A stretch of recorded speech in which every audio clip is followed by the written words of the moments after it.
What's up guys? So the iPhone 14 is here, but is it really worth buying if you already have an iPhone 13?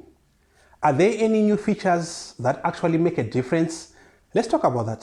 So Apple hosted the Far Out event on the 7th of September where they unveiled the iPhone 14 lineup, new Apple Watch models and updated AirPods Pro, but today we'll only focus on the iPhone 14. On the presentation, there was a long speech about the new features, updated features, blah, blah, blah, blah. And I know you have seen a lot of videos where people talk about the general specifications. So in this video, I'm only going to talk about the features that really matter. Features that makes the iPhone 14 better than the iPhone 13 and all the other smartphones out there. Feature number one, we have emergency SOS via satellite. So this is a new feature in the smartphone arena. So basically what happens is that when you're at an area where there is no cellular or Wi-Fi connection, the iPhone 14 will connect to satellites orbiting above and you'll be able to conduct emergency services.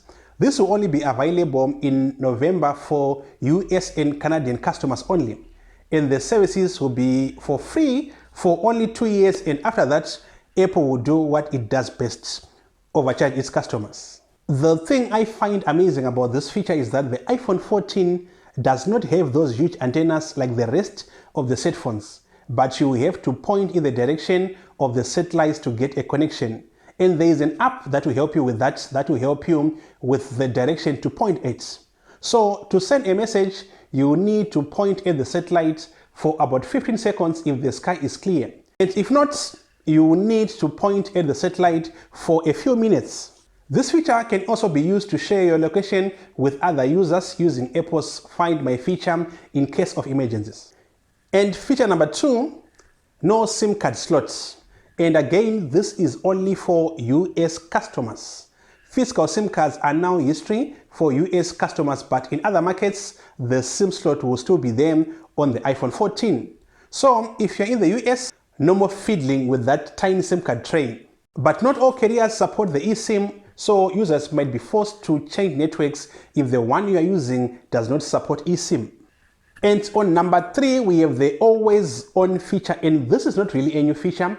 This has been there on the Apple Watch for a few years now, but this is the first time it's been put on an iPhone. So the clock and the widgets will stay active on the lock screen while the wallpaper is darkened, but when you put your phone in a pocket or if it's face down, the screen will shut off completely. And Apple claims that this feature does not really affect the battery life, which will now last 1 hour more than on the iPhone 13. And on number four, we have crash detection. So all iPhone 14 models can detect a severe car accident and automatically call emergency services. This is useful especially when the car occupants are seriously injured or they cannot reach their phone. But how is this possible?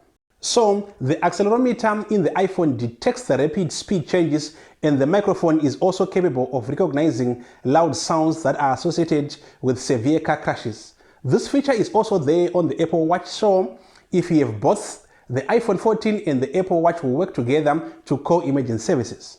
So like I said before, there are lots of new and updated features, but in my opinion, these are the only 4 features that are worth mentioning. So let us know what you think in the comment section about the iPhone 14. And again, don't forget to give us a thumbs up if you have liked this video, and if this was your first time coming to this channel, go down there and click on subscribe, and also hit that bell so that you see all our future videos. My name is the Duke of Tech. See you on the next one.